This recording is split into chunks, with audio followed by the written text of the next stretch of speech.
Retomamos este programa sobre salud y vamos a hacerlo, les recuerdo, mi nombre es Juan Riera Roca, hablando, dando voz a los expertos en psicología. En este caso saludamos a Abel Ferrer.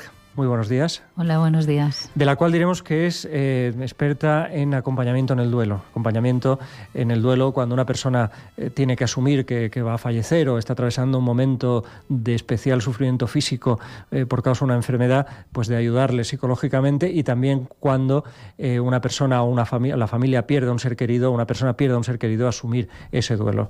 ¿Lo he resumido bien, más o menos? Sí, lo Porque tenemos que saber de lo que tenemos que hablar, ¿no? Sí, lo has resumido muy bien, perfecto. A mí me gustaría, Abel, empezar con una frase de una película de karate que oí una vez.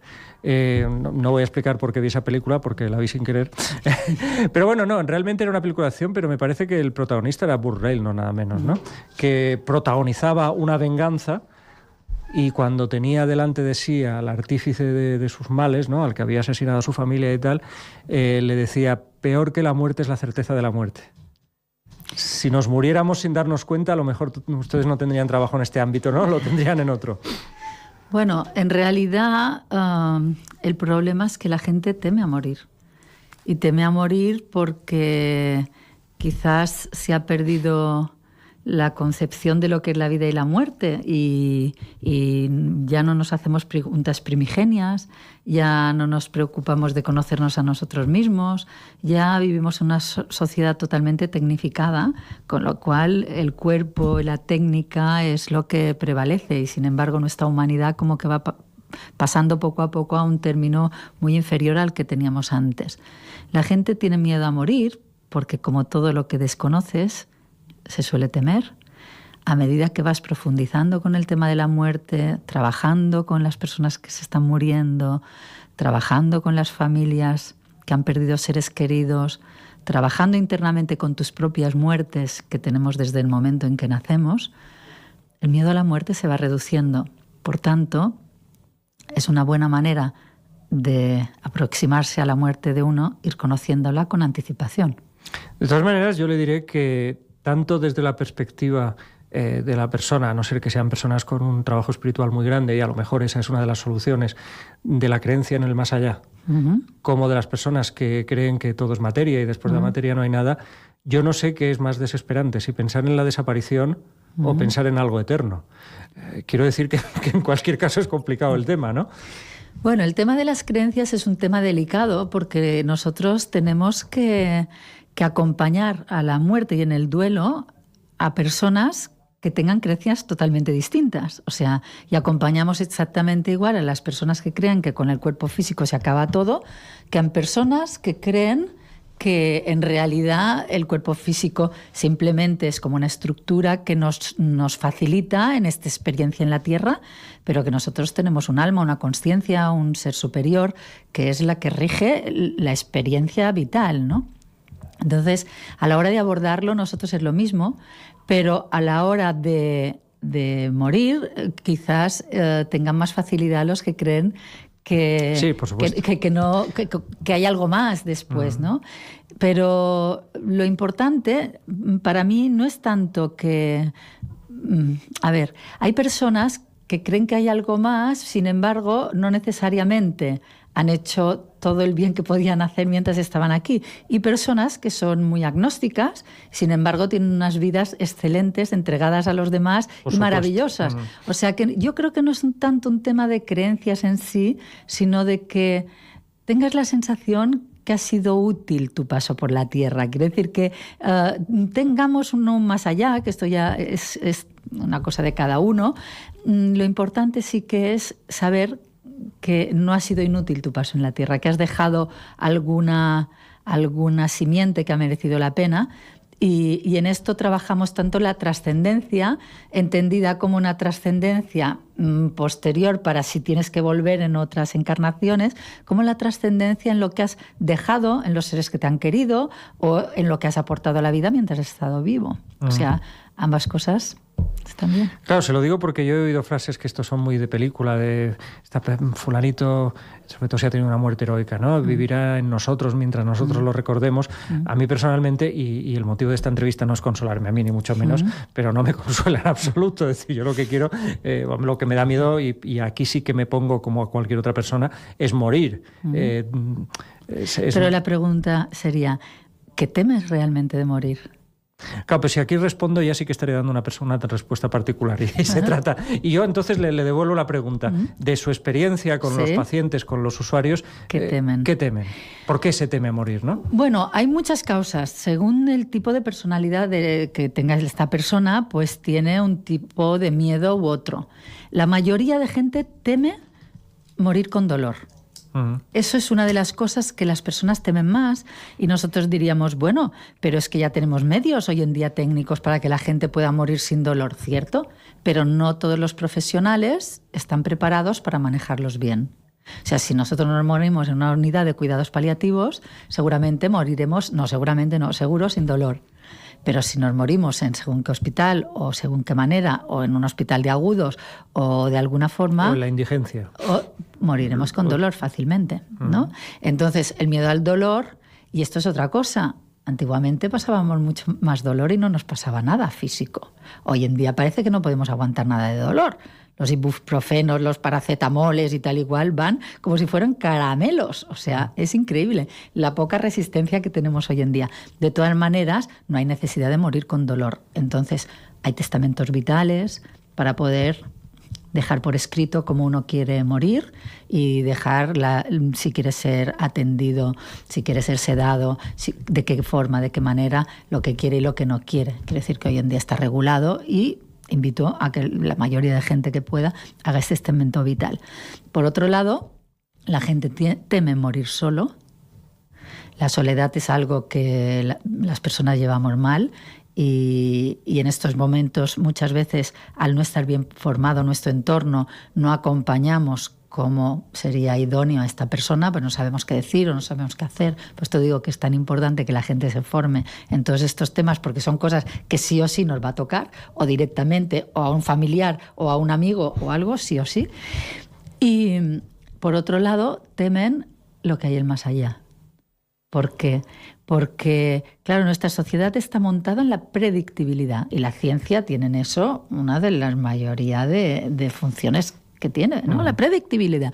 Por eso las compañías de seguros tienen este poderío que tienen, ¿no? Que no nos pase nada, que lo tengamos todo bajo control, que todo esté controlado, que la vida no nos pueda sorprender de ninguna manera, porque si nos sorprende, ay, si no tendré recursos de afrontamiento, ¿no?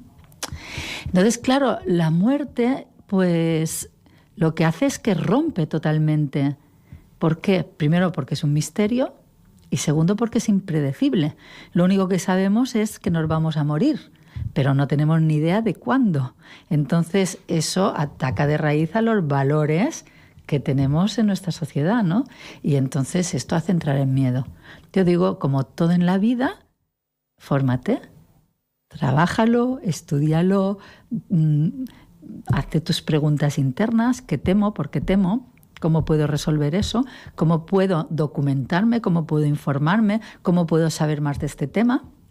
Y entonces cuando yo voy conociendo y profundizando en lo que temo, automáticamente el miedo va desapareciendo. Es verdad, estudiar aleja a los demonios, ¿no?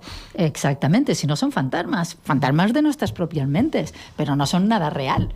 Muchas veces los fantasmas son muchos peores que la realidad. Y si no, hay muchas personas que padecen mucha ansiedad, que es mucho peor todo lo que viven mentalmente y anticipan, que no luego cuando les pasan las situaciones. Esto es así, son nuestros propios fantasmas. Bel Ferrer es una de las fundadoras de la asociación, como está en sumerio, a lo mejor lo pronuncio mal, ¿no? En sánscrito, perdón, sí, en el idioma de la India, perdón, me he equivocado. Es Navajivan. Navajivan, ¿qué significa? Significa nueva vida. Nueva vida. Es como el poder, la idea era poner un nombre que significara que el trabajar con la muerte, el elaborar los procesos del duelo, puede llevarnos a vivir una nueva vida interior y a veces exterior, claro, pero sobre todo interior, ¿Por qué? Porque lo que te das cuenta es que cuando vas trabajando y profundizando con la muerte, primero, si trabajas con personas que vas formando en muerte y duelo, te das cuenta que tú te puedes entrenar para la muerte. Tú dirás, ¿y cómo te puedes entrenar? La muerte no te vas a morir. No, físicamente no, pero te puedes entrenar porque cada trabajo que vas haciendo, cada pérdida que tienes interna, a nivel egoico, a nivel de personalidad, puede ser un entreno si la elaboras bien para la muerte final. Por ejemplo, todos tenemos pérdidas desde que nacemos, ¿no? O un compañero murió antes, o una pareja nos dejó, o de pequeños se nos murió un cachorro. Quiero decir que la muerte y las pérdidas, o nos hemos quedado sin trabajo ahora que ha habido unos años de mucha crisis. O sea, todo esto son pérdidas. La gente no las elabora. Y al no elaborarlas, no resuelve, no crece, no evoluciona. Entonces, cuando tú vas aprendiendo, y por esto sería tan importante trabajar con todos estos temas ya en las escuelas, cuando tú vas trabajando con las pérdidas y enseñas a la persona a elaborar emocionalmente bien las pérdidas, tú sabes los procesos dinámicos que se dan internamente. Y cuando tú las elaboras bien y las traspasas, cuando has pasado este rito, que vienen a ser como mini ritos de paso, eres otro ser humano distinto. Y si no, puedes comprobarlo con personas que han pasado las muertes de sus hijos, que yo creo que es lo peor que le puede suceder a un ser humano a nivel emocional. No creo que le pueda pasar nada peor. Y tú has visto quiénes eran estos seres cuando empezaron a formar parte del grupo, a venir a terapia, y cómo elaboraron bien todo este proceso. Cuando terminan, no son las mismas personas. Son seres mucho más profundos, mucho más humanos, mucho más conscientes, mucho más solidarios. El nivel de sus valores se ha modificado para siempre. Y entonces, ¿por qué se vuelven más humanos? Porque comprenden y empatizan con el sufrimiento humano, que hoy en día hemos perdido la empatía. O sea, y entonces es así, se transforman. Entonces, mi propuesta es, no esperemos a tener que morir para ir trabajando con todo el tema de las pérdidas y la muerte, para cuando llegue el momento estar bien preparado y afrontarlo de una forma mucho más serena. Uh-huh.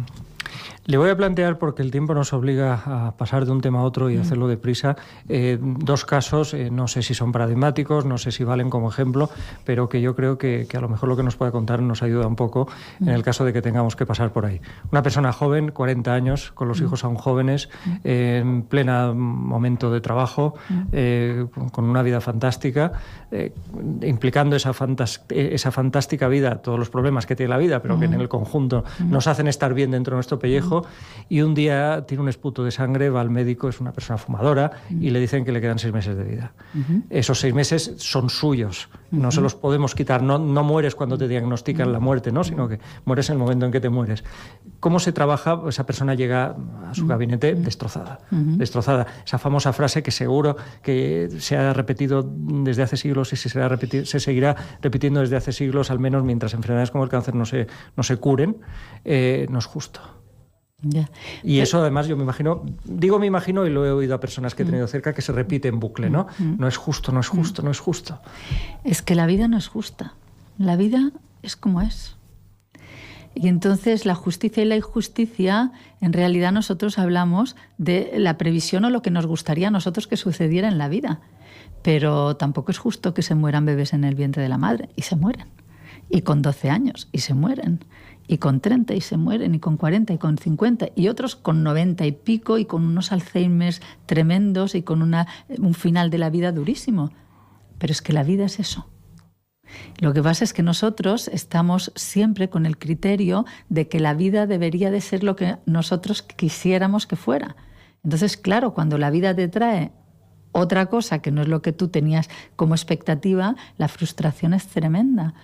Por tanto, nosotros trabajamos mucho con la aceptación. Pero la aceptación como un proceso que llega, no como algo mental, que dices, bueno, me ha tocado esto y entonces tengo que aguantarlo. No, porque entonces hay un componente de rabia consiguiente, y entonces yo a eso le llamo... ¿Por qué a mí? Sí, y yo le llamo resignación a esto. Esto no es aceptación. Aceptación Nosotros cómo lo trabajamos es lo siguiente, y así doy una pincelada para que las personas que oyen el programa puedan saber un poco cuál es el camino. El camino es permitirse vivir las emociones que a uno le emergen frente a un shock o a una noticia tan devastadora como te quedan medio año de vida, ¿no? Entonces, es tal el shock que inicialmente no te lo crees. O sea, hay una etapa que es negación, como... ¿no? Sí, de negación, pero que estás como en un sueño, como que no va contigo, que te levantas por la mañana pensando que aquello no va a ser real. Pero bueno, va pasando el tiempo y es real, y cada vez te vas haciendo más a la idea de que es real. Pero entonces surge una frustración tremenda, y es cuando viene el ¿por qué a mí? ¿Y por qué a mí? ¿Y por qué? ¿Y voy a dejar a mis hijos? ¿O voy a dejar a mi mujer? ¿Y mi trabajo? ¿Y ahora se acabó? ¿Y ahora de repente con las cosas que tenía que hacer yo todavía en la vida? ¿Y qué pasará con mis hijos? Porque claro, los padres siempre son los hijos los que nos hacen sufrir más, ¿no? Entonces, cuando estamos en pues hay que darse el permiso, que esto es, aunque parezca fácil, no lo es, a expresar la rabia, la frustración, la impotencia de forma adecuada y contenida, porque a veces reciben los que menos tienen que recibir, ¿no? Pero hay que expresar, porque solo expresando las emociones viene la otra etapa. Es como, yo soy muy escatológico, lo explico así. Cuando tienes un shock de estos es como si emocionalmente te hubieras comido una porcella y un arroz brut, ¿no? Que te queda ahí, ay, aquello no se acaba de digerir bien, ¿no? Si tú devuelves aquello, vale, no es agradable mientras devuelves, pero cuando terminas, se ha hecho la paz de alguna forma. Pues cuando estamos hablando de shocks emocionales tan tremendos, de situaciones vitales tan duras, hay un empacho emocional. No lo podemos retener porque la emoción no se disuelve. O sea, para traspasar el dolor hay que traspasarlo, no se puede eludir. Entonces, si uno lo va expresando, viviendo, compartiendo, esta emoción va dando lugar a otra y luego a otra, hasta que llega un momento en que uno, que ya ha expulsado todo lo que tenía a nivel emocional, puede llegar al último momento, que es una fase que se llama la aceptación, que no es una fase feliz en el sentido alegre, no, porque te vas a morir, pero hay paz. Ya no hay emociones, ya se han acabado, las hemos expresado. Ahora hay una aceptación de mi realidad y es un buen momento para despedirme, para dejar las cosas en paz, para cerrar los temas que me queden pendientes. Por esto es tan importante hablar siempre con la familia de que uno se está muriendo y la familia permitir hablar con el enfermo, porque esto no lo encontramos muchísimo en los hospitales, que los familiares y a veces los profesionales niegan el poder comunicar con el enfermo el que se está muriendo. ¿Por qué? Porque estamos sobreprotegiendo a quién, en realidad a los familiares, porque para el enfermo es mucho mejor hablarlo.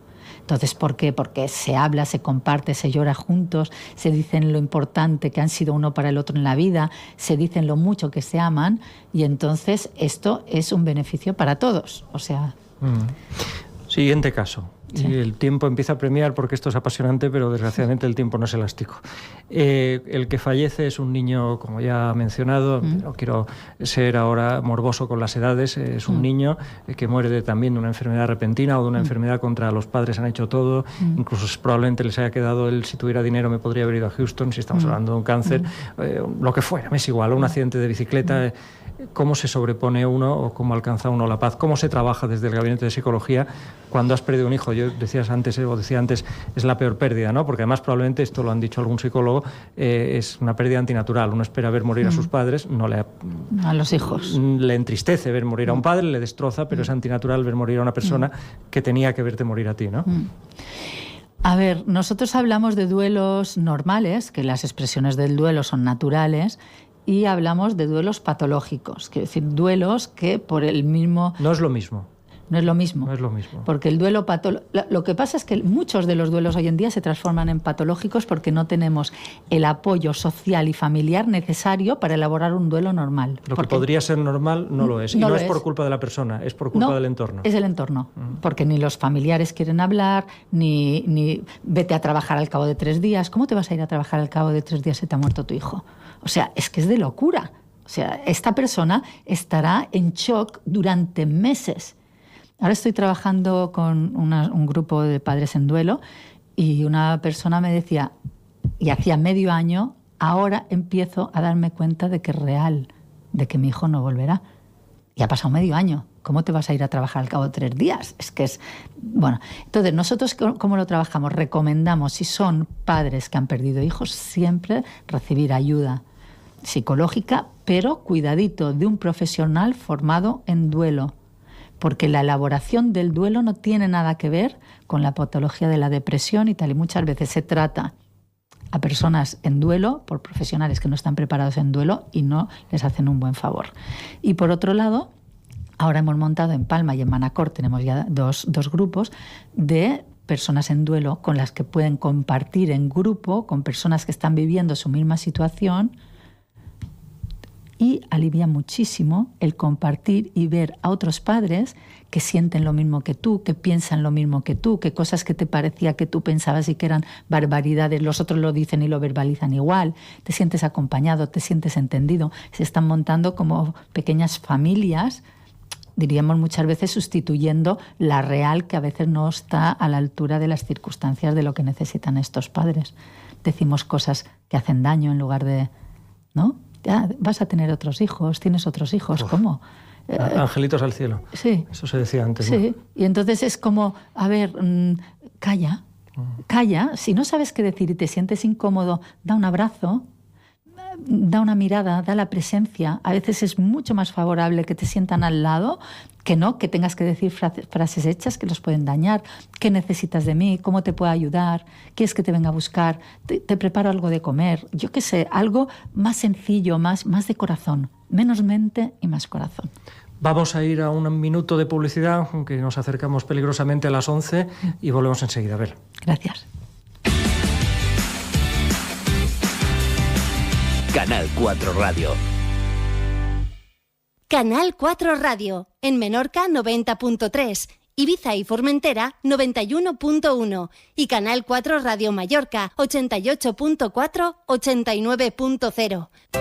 Body Centro de Estética, Fisioterapia y Quiromasaje sortea un masaje relajante de 60 minutos y un masaje facial Covido. ¿Te gustaría hacerte con estos masajes? Entra en www.club4.tv y entérate de cómo conseguirlo.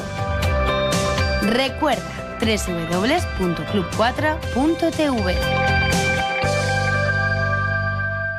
Todos tenemos prisa. Cuando conducimos, cuando estamos esperando, cuando queremos algo que nos interesa. Pero, ¿qué te parece si con Fitwi empezamos una nueva etapa? Más velocidad, más megas y más ahorro. Navega con la fibra de Fitwi a la velocidad de la luz. Fibra óptica sin límites con más de 100 canales de televisión. Y la mejor tarifa plana de móvil. Fitwi, tu operador en Baleares. Más información en fitwi.com. Lo más duro de las vacaciones es volver a probarse el bañador. Lo más fácil es volver a encender el transistor. Y con este bonito pareado, un verano radiofónico te hemos preparado. Canal 4 Radio. En prosa o en verso. Contigo hasta el final del universo. Canal 4 Radio. Somos tu voz. Canal 4 Radio, en Menorca 90.3, Ibiza y Formentera 91.1 y Canal 4 Radio Mallorca 88.4, 89.0.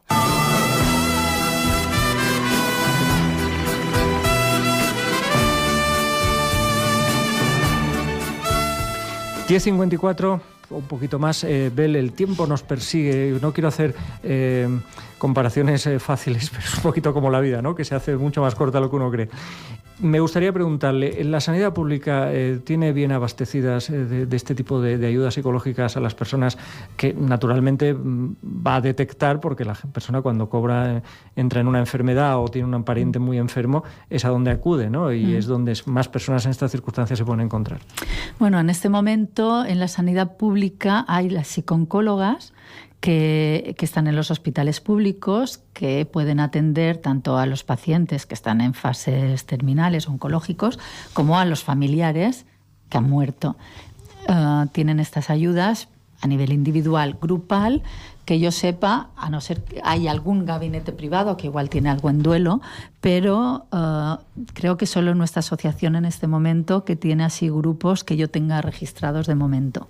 ¿Cómo nos podemos acercar? Bueno, pues mira, pueden llamar al teléfono 695-250-240. También tenemos un Facebook y la asociación se llama Navajivan. Esto hay que deletrearlo, Bel, porque en Facebook estará escrito no como se pronuncia, bueno, ¿no? Nava, N-A-V-A, y luego separado J-E-E-V-A-N, ¿no? Y de todas maneras te dejaré una tarjeta por si alguien llamara al programa que supierais darle la información. De todas maneras, también me pueden localizar. Si ponen Bel Ferrer en Facebook, seguramente en Facebook o en Google saldrá algo que me puedan localizar y puedan localizar la asociación. Entonces, a nivel, ¿qué pasa? Que son psicooncólogas, quiere decir que las personas que no se mueren con cáncer, que volvemos a estar allá mismo, hay muchísimas personas que se mueren y no se mueren de cáncer. Y entonces, pues para los grupos sería llamarnos a nosotros, para psicooncólogos al otro lado, y si no, pues buscar psicólogos especialistas en duelo a nivel privado para que puedan ayudar. Nosotros yo en concreto hace 12 años que estamos formando en hospitales públicos a profesionales en muerte y duelo para que sepan acompañar bien. Es verdad que desde la crisis se hicieron recortes y entonces de hacer, 10 cursos cada año se pasaron a hacer 1 o 2. Y parece ser que no han retomado el tema demasiado. Solo el Hospital de Manacor, que sí, que este año solo ya hemos hecho 2 de cursos de formación a este nivel. Con una directora oncóloga no me extraña. Sí, y entonces la verdad es que es una directora muy, muy concienciada, una persona con un gran corazón, además de ser una muy buena profesional. Una humanidad excepcional. Sí, y además está totalmente implicada en que se forme todo el colectivo de sus trabajadores en muerte y duelo. Ahora, también tenemos que decir que médicos vienen muy pocos a estas formaciones. Quiero decir que en estos 2 cursos, que hemos sido unas 40 personas, ha venido un solo médico y además de atención primaria. O sea que... Es que, Bel, hablamos del cáncer porque es la enfermedad contra la que hay que luchar y contra la que el día que se venza habrá un antes y un después de la medicina. Pero a lo mejor el cáncer, con toda esa maldad de sorprendernos con una muerte que no nos esperábamos y que es en cuestión de meses, a lo mejor nos da más tiempo que un accidente de tráfico.